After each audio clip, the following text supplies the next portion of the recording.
आपको एग्जाम में direct question पूछ सकते हैं कि के डिसोसिएशन कांस्टेंट और के फॉर्मेशन कांस्टेंट के बीच रिलेशनशिप बताइए। Hello everyone, welcome to my channel. आज से हम एमएससी केमिस्ट्री सेकेंड सेमेस्टर का इनऑर्गेनिक केमिस्ट्री स्टार्ट करेंगे। इसका यूनिट 1 है metal ligand equilibrium in solution. तो सिलेबस में पहला टॉपिक है step wise and the overall formation constant and their interaction. दूसरा है trends in step wise formation constant, factor affecting the stability of metal complex with reference to nature of metal ion and the ligand. तो सबसे पहले हमें metal ligand equilibrium in solution को समझना होगा कि किसी भी सॉल्यूशन में कोई मेटल लिगेंड कॉम्प्लेक्स की स्टेबिलिटी क्या होती है। तो चलिए वीडियो को स्टार्ट करते हैं। सबसे पहले कॉम्प्लेक्स आयन क्या होता है?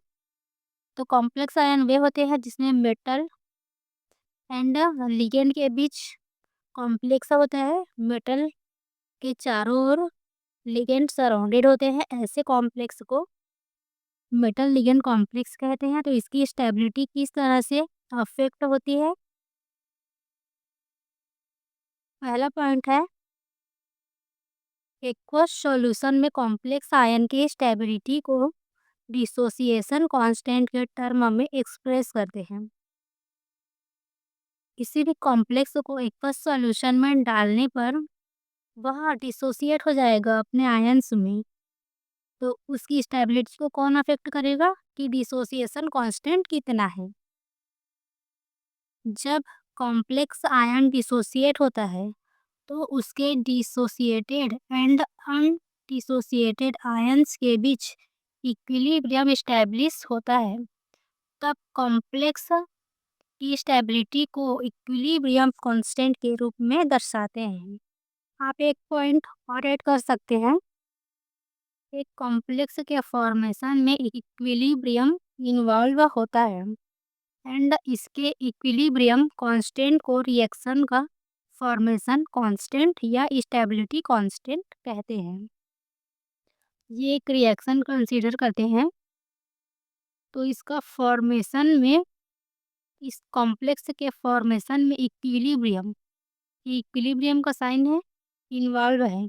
इसलिए जो फॉर्मेशन कांस्टेंट होगा उसको इक्विलिब्रियम कांस्टेंट के रूप में भी रिप्रेजेंट कर सकते हैं। इसको हम अलग अलग एग्जाम्पल से समझते हैं।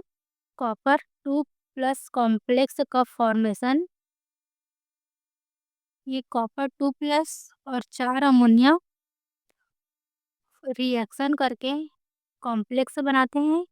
तो इसका फॉर्मेशन कांस्टेंट, तो फॉर्मेशन कांस्टेंट बराबर प्रोडक्ट का कॉन्सेंट्रेशन अपॉन रिएक्टेंट का कॉन्सेंट्रेशन। सेम इसी तरह इस कॉम्प्लेक्स का वो डिसोसिएट करेंगे तो इसका डिसोसिएशन कांस्टेंट किस तरह से निकालेंगे। ये कॉम्प्लेक्स डिसोसिएट हो जा रहा है अपने आयंस में, ये मेटल और ये लिगेंड। तो के डिसोसिएशन बराबर प्रोडक्ट का कॉन्सेंट्रेशन अपॉन रिएक्टेंट का कॉन्सेंट्रेशन। इस तरह से एग्जाम्पल भी हो गया। आपको एग्जाम में डायरेक्ट क्वेश्चन पूछ सकते हैं कि के डिसोसिएशन कांस्टेंट और के फॉर्मेशन कांस्टेंट के बीच रिलेशनशिप बताइए। तो हम इसको एक एग्जाम्पल के रूप में समझते हैं। Consider a reaction of complex ion in aqueous solution. किसी भी एक्वस सॉल्यूशन में एक कॉम्प्लेक्स आयन की रिएक्शन को कंसीडर करते हैं। ये हमारा कॉम्प्लेक्स आयन है। अगर इस साइड से देखें तो ये अपने आयंस में डिसोसिएट हो रहा है, मेटल और लिगेंड में डिसोसिएट हो रहा है इस साइड से। और इस साइड से देखें तो मेटल और लिगेंड रिएक्शन करके कॉम्प्लेक्स आयन का फॉर्मेशन कर रहे हैं। तो इस साइड जो रेट होगा वो फॉर्मेशन कांस्टेंट रहेगा और इस साइड जो रेट रहेगा तो डिसोसिएशन कांस्टेंट रहेगा। तो फॉर्मेशन कांस्टेंट इस साइड हम देखेंगे तो इसका कॉन्सेंट्रेशन अपॉन इन दोनों का कॉन्सेंट्रेशन, इस तरह से। यहाँ पे n है तो यहाँ पे स्क्वायर में n आ जाएगा। सेकेंड, अब के डिसोसिएशन कांस्टेंट कैसे निकालेंगे? डिसोसिएशन कांस्टेंट इस साइड से ले रहे हैं, मतलब ये प्रोडक्ट है, तो प्रोडक्ट का कॉन्सेंट्रेशन अपन रिएक्टेंट का कॉन्सेंट्रेशन, ये हमारा रिएक्टेंट हो गया, ये प्रोडक्ट हो गया इसके लिए। तो इस तरह से हो जाएगा। इसको इक्वेशन 1 बोलते हैं, इसको इक्वेशन 2 के रूप में कंसीडर करते हैं। तो इक्वेशन 1 और 2 के कंपैरिजन से के फॉर्मेशन बराबर 1/k डिसोसिएशन, ये आप देख सकते हो।